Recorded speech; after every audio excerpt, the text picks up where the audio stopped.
क्या महाभारत के युद्ध में विदेशी राजा भी लड़े थे?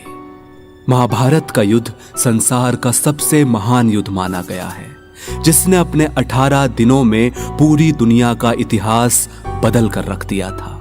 कहते हैं कि इस युद्ध में दुनिया भर से राजाओं ने भाग लिया।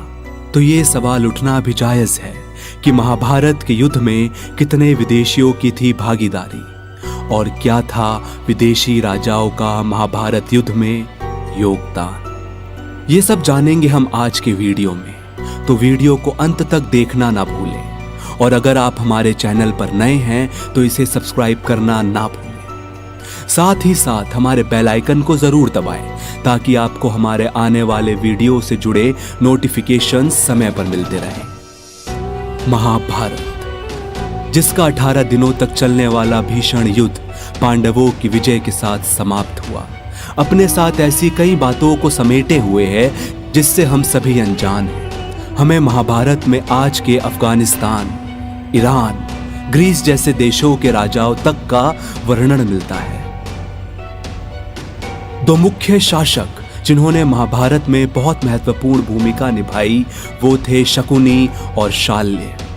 शकुनी जहां गंधार के राजा थे, वहीं शाल्य माद्र देश के राजा हुआ करते थे। दोनों ही राज्य आज के पाकिस्तान में स्थित हैं, जहां गंधार आज के रावलपिंडी में स्थित है, वहीं मद्र देश आज का सियालकोट है। यह बताने की जरूरत नहीं कि शकुनी और शाल्य महाभारत के युद्ध के लिए कितने जरूरी थे। खास तौर पर शकुनी के बिना महाभारत की कल्पना भी नहीं की जा सकती। मद्र के पास में ही आपको साल्व राज्य मिलता है, जहां सत्यवान नाम का राजा प्रसिद्ध था, जिसकी पत्नी सावित्री की कहानी घर घर में प्रचलित है। वहीं महाभारत में जिस शौवीर राज्य का जिक्र हमें मिलता है वो आज पाकिस्तान के रोहिर नाम के इलाके में स्थित है। इसी महाभारत में हमें मलेच्छों का जिक्र भी मिलता है, जिसका शाब्दिक अर्थ है असंस्कृत भाषी, यानी जो संस्कृत नहीं बोल सकते। अक्सर ये शब्द यौवनों के लिए प्रयोग में लाया जाता था, जिनके साथ भारत का गहरा राजनीतिक और व्यापारिक संबंध था।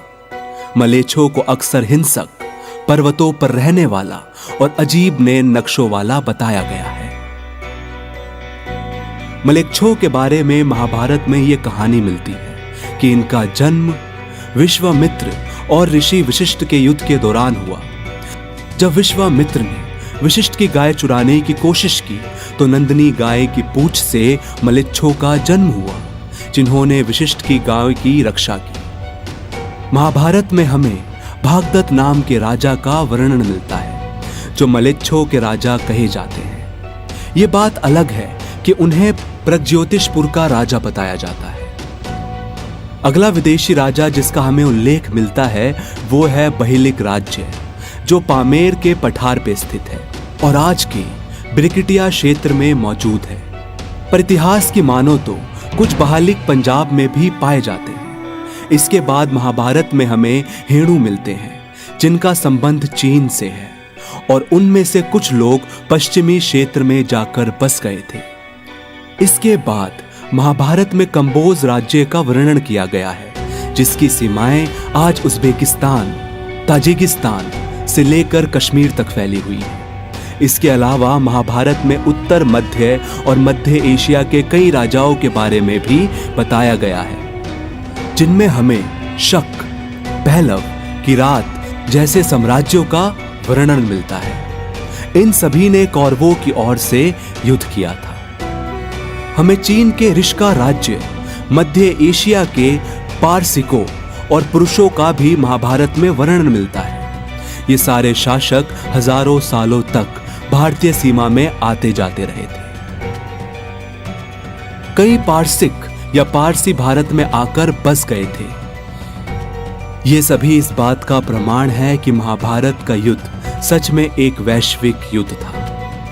तो कैसी लगी आपको ये कहानी? हमें कमेंट सेक्शन में जरूर बताएं। और ऐसी ही सच्ची और रोचक जानकारियों के लिए बने रहिए हमारे चैनल पर। आप देख रहे हैं द भक्ति, क्योंकि भक्ति में ही है असली शक्ति।